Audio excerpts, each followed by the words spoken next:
தமிழர்களின் பாரம்பரிய வீர விளையாட்டான ஜல்லிக்கட்டு போட்டிகள் உச்சநீதிமன்ற தடையால் கடந்த ஆண்டு நடத்தப்படாத நிலையில் இந்த ஆண்டாவது நடத்தப்பட வேண்டும் என்ற தமிழக மக்களின் எதிர்பார்ப்பை மத்திய அரசு நிறைவேற்றியுள்ளது. இந்நிலையில் ஜல்லிக்கட்டு கடந்து வந்த சட்ட போராட்டத்தை பற்றி இந்த தொகுப்பில் பார்க்கலாம். கடந்த 8 ஆண்டுகளாகவே தென் மாவட்டங்களில் நடக்கும் ஜல்லிக்கட்டு போட்டிக்கு பல்வேறு வடிவங்களில் முட்டுக்கட்டை போடப்படுவதும் அதை சட்ட போராட்டத்தின் மூலம் முறியடித்து போட்டிகளை நடத்துவதும் வழக்கமான ஒன்றாக இருந்து வருகிறது. ஜல்லிக்கட்டை நடத்துவதற்கான சட்ட போராட்டம் போட்டி நடைபெறும் 6 மாதங்களுக்கு முன்பு தொடங்கிவிடும். உயர்நீதிமன்ற மதுரை கிளையை நாடுவது, அதன் தொடர்ச்சியாக மதுரை நிர்வாகத்திடம் அனுமதி கோருவது என நீண்ட போராட்டங்களுக்கு பிறகே கடும் நிபந்தனைகளுடன் ஜல்லிக்கட்டுகள் நடத்தப்பட்டு வந்தன. 2006ஆம் வருடம் ரிட் மனு தாக்கல் செய்யப்பட்டது. இங்கே மதுரை உயர்நீதிமன்ற கிளையில் உள்ள ஒரு தனி நீதிபதியிடம் அந்த ரிட் மனுவானது ஜல்லிக்கட்டு தமிழகம் முழுவதும் தடை செய்யப்பட வேண்டும் என்று அந்த ரிட் மனுவில் தீர்ப்பு கொடுக்கப்பட்டது. அதைத் தொடர்ந்து முழுவதுமே தடை செய்யப்பட்டது. ஆனால் உடனடியாக அதை எதிர்த்து இங்கேயே மேல்முறையீடு செய்யப்பட்டது. ஜல்லிக்கட்டு போட்டிகளுக்கு எதிராக விலங்குகள் நல அமைப்புகள் தொடர்ந்து சட்ட போராட்டம் நடத்தி வந்த நிலையில் கடந்த 2008ஆம் ஆண்டு விலங்குகள் நல ஆர்வலர் மேனகா காந்தி தொடர்ந்த வழக்கை விசாரித்த உச்சநீதிமன்றம் ஜல்லிக்கட்டு போட்டிகளை நடத்துவதற்கு இடைக்கால தடை விதித்தது.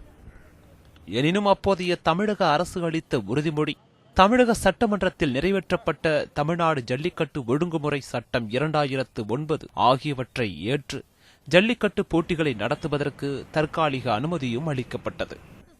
ஆனால் 2011ஆம் ஆண்டில் விலங்குகள் நல அமைப்புகள் அளித்த அழுத்தங்களுக்கு பணிந்து வித்தை காட்ட தடை விதிக்கப்பட்ட விலங்குகளின் பட்டியலில் காளைகளையும் சேர்த்து அப்போதைய மத்திய அமைச்சர் ஜெயராம் ரமேஷ் அறிவிக்கை பிறப்பித்தார். அதுதான் ஜல்லிக்கட்டுக்கு நிரந்தர தடை விதிக்கப்படுவதற்கு காரணமாக அமைந்தது.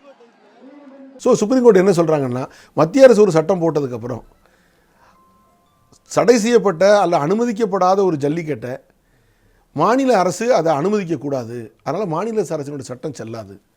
மத்திய அரசுடைய சட்டத்துக்கும் மாநில அரசுடைய சட்டத்துக்கும் முரண் வருது, சட்ட முரண் வருது. சட்ட முரண் வரும்போது மத்திய அரசால் அனுமதிக்கப்படாத ஒரு விஷயத்தை மாநில அரசு அனுமதிக்க முடியாது. இவதை தான் செய்யணும் ஒரு மிருகத்துன்னு சொன்னதுக்கப்புறம் பண்ணக்கூடாதுன்னு அந்த சட்டத்தை ரத்து பண்ணுறாங்க. தமிழகத்தில் எழுந்த கடும் எதிர்ப்பின் காரணமாக 2011ஆம் ஆண்டு அறிவிக்கையை திரும்ப பெறுவதாக கடைசி நேரத்தில் மத்திய அரசு கூறினாலும் அதை உச்சநீதிமன்றம் ஏற்கவில்லை. பின்னர் 2014ஆம் ஆண்டு மே மாதம் 7ஆம் தேதி உச்சநீதிமன்றம் அளித்த தீர்ப்பில் ஜல்லிக்கட்டு போட்டிகள் முற்றிலுமாக தடை செய்யப்பட்டு விட்டதை கருத்தில் கொண்டு தமிழக அரசு மறு ஆய்வு மனுவை தாக்கல் செய்தது. ஜல்லிக்கட்டு போட்டிகளை தொடர்ச்சியாக நடத்த வேண்டுமானால் உச்சநீதிமன்றம் தடை விதிப்பதற்கு காரணமாக உள்ள குறைகளை நீக்கினாலே போதும் என்கிறார்கள் சட்ட வல்லுநர்கள். மிருகவதைன்னு சொல்லப்பட்ட விஷயங்களை இந்த ஜல்லிக்கட்டு நடத்துகிறவங்க தவிர்த்துட்டாங்கனாலே இந்த மிருகவதைங்கிற கேட்டகரிக்கு வெளியே வந்துடும். இந்த பிரச்சனை மிருகவதைக்கு தாண்டி வெளியே வந்துட்டு அதற்கான நிபந்தனைகளை சரியான விதமாக மாநில அரசோ மத்திய அரசோ அதை சொல்லிட்டாங்கன்னா ஜல்லிக்கட்டு என்பது சட்டத்தினுடைய வரையறைக்கு உட்பட்டு வந்துடும். மிருகவதைங்கிற கேட்டகரி விட்டு வெளியே வந்துட்டா அப்படி இருக்கிறது ஒரே ஒரு பிரச்சனை தான். மத்திய அரசு அதை அனுமதிக்குமா அனுமதிக்காதா? அந்த எக்ஸப்ஷன் கேட்டகரிக்குள்ள கொண்டு வந்துட்டா ஜல்லிக்கட்டு கம்ப்ளீட்டாக கொண்டு வந்துடலாம். வரும் ஆண்டுகளில் ஜல்லிக்கட்டு போட்டிகள் தடையின்றி நடைபெறுவதற்கு சட்ட ரீதியான தடைகளை நீக்க வேண்டும் என்பதே பலரின் விருப்பமாக உள்ளது.